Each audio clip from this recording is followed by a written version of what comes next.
এই বৃষ্টিতে কোথায় জল জমে যাবে, ঠিকমতো বাস অটো পাওয়া যাবে কিনা, তার থেকে কলকাতার এখন বড় ভরসার জায়গা মেট্রো। এই তো গত সোমবার থেকে মেট্রোর আরও 3খানা নতুন লাইন খুলে গেছে। তো তার মানে এখন শহরের একদিক থেকে আরেক দিক মেট্রোয় কানেক্ট করছে। অফিস যাত্রীদের সমস্যা কিছু নেই। সত্যি কি তাই? সোমমঙ্গল বুধ বৃহস্পতি পেরিয়ে আজ শুক্র, মেট্রো স্টেশনের ছবি দেখুন একবার।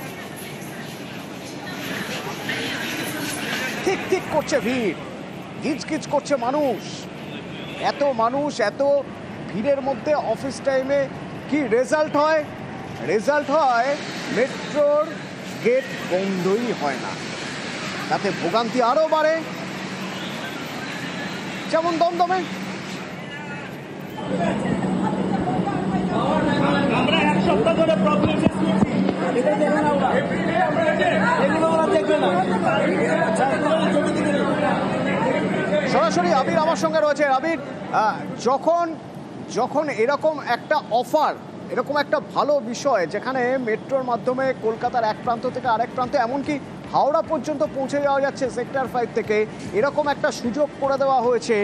লাইন চালু করার আগে, জনসাধারণের জন্য লাইন খোলার আগে এই ভিড় ম্যানেজমেন্টের একটা ব্যবস্থা তো করা যেত, মানে যাতে ঠিক সময়ে ট্রেন যায় এবং যাতে এই ভিড় কন্ট্রোল করা যায় সেরকম একটা ব্যবস্থা, নাকি সেই সব ব্যবস্থা না করেই দ্রুত চালু করে দেওয়া হয়েছে লাইন, আর তার ফল এখন ভুগতে হচ্ছে মানুষকে?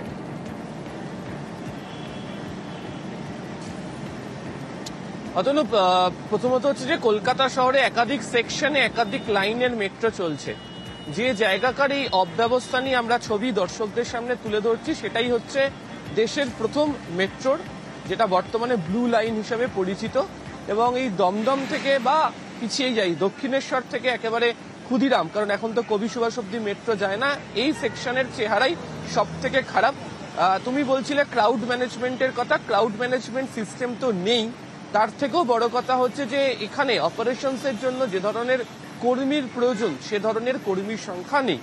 দুটো অসুবিধার কারণ টেকনিক্যালি অবশ্যই তৈরি হয়েছে, তার মধ্যে প্রধানটা কবি সুভাষ এবং ক্ষুদিরামের মধ্যে, এবং যে কারণেই ব্লু লাইনে মেট্রোর পরিষেবার সংখ্যা বৃদ্ধি করা হলেও কোনো ঘোষণা ছাড়াই হঠাৎ করে মেট্রো টালিগঞ্জে থেমে যাচ্ছে, ঘুরে যাচ্ছে। শনিবার এবং রবিবার দুদিন ধরে শহীদ ক্ষুদিরাম এবং কবি সুভাষের মাঝে রিভার্সেবল পয়েন্ট তৈরি করা হবে, অর্থাৎ এতদিন যে মেট্রো রেখে কবি সুভাষে গিয়ে ঘুরে আসতে হতো সেটি শহীদ ক্ষুদিরামের পরই ঘুরিয়ে আনতে পারা যাবে। তারপরে সিগন্যাল অ্যান্ড টেলিকমিউনিকেশনের কাজ হবে, তারপর কোথাও গিয়ে একটা শহীদ ক্ষুদিরাম থেকে ঠিকঠাক সময় মেট্রো পাওয়া যাবে এমন একটা কথা শুনতে পাওয়া যাচ্ছে। এবার প্রশ্নটা হচ্ছে কেন এই লাইনটি বললাম, তার কারণ আজকেই Kolkata metro general manager P Uday Kumar Reddy তিনি অবসর নিচ্ছেন। নতুন কোন জেনারেল ম্যানেজার আসছেন, অর্থাৎ যিনি গোটা বিষয়টি পরিচালনা করবেন, তা এখনো পর্যন্ত রেল বোর্ড বা মন্ত্রকের তরফ থেকে জানানো হয়নি। ফলে কে সিদ্ধান্ত গ্রহণ করবেন আগামী সময়গুলোতে তা এখনো পর্যন্ত সন্ধিয়ান মেট্রো রেলের কর্তারাই। দ্বিতীয়ত হচ্ছে, একদিকে হচ্ছে ইয়েলো লাইন চালু হওয়ার কারণে দক্ষিণেশ্বর থেকে দমদম আসতে সময় লেগে যাচ্ছে নোয়াপাড়ার ক্রসিংয়ে, আর ক্ষুদিরামের কথা তো আমি তোমাকে বললামই। এবং এর ফলে বিভিন্ন জায়গাতে মেট্রো বাঞ্চিং হয়ে যাচ্ছে, যেখানে 5 মিনিট বা 7 মিনিট অন্তর চলার কথা সেটি চলে যাচ্ছে 11 থেকে 13 মিনিট। ফলে স্বাভাবিকভাবেই একাধিক স্টেশনে ভিড় বাড়ছে। গতকাল সন্ধ্যাতেই যেভাবে দেখতে পাওয়া গেল, ভিড়ের চাপে দরজা বন্ধ করতে না পারার কারণে ডোর প্যানেল একটি রেকের 6টি খারাপ হলো এবং সে রেক আজ রক্ষণাবেক্ষণের জন্য রয়েছে। স্পেয়ার রেক দিয়ে চালানো হলেও বহু ক্ষেত্রে ভিড়ের কারণে যে সমস্যা তৈরি হচ্ছে তাতে শুধুমাত্র দরজাতেই যে ধরনের সমস্যা, তাতে প্রত্যেকটা স্টেশনের দেরিতে এসে আরও 5 থেকে 6 মিনিট কার্যত মেট্রোকে দাঁড়িয়ে পড়তে হচ্ছে। এবং এর প্রত্যেকটারই একটাই কারণ, উপযুক্ত কর্মীর অভাব, এবং উপযুক্ত কর্মী না নিয়ে, যে সংখ্যক কর্মীর প্রয়োজন তাদেরকে না নিয়ে একাধিক সেকশন এভাবে চালু করে দেওয়া। ফলে ক্রাউড ম্যানেজমেন্টের পাশাপাশি অপারেশনসের অসুবিধার কারণেই এই বিস্তর ভোগান্তির মধ্যে দিয়ে পড়তে হচ্ছে মেট্রো রেলের যাত্রীদের, ব্লু লাইনের যাত্রীদের বিশেষ করে, যাদেরকে দক্ষিণেশ্বর থেকে টালিগঞ্জ বা ক্ষুদিরাম পর্যন্ত আসা যাওয়া করতে হচ্ছে।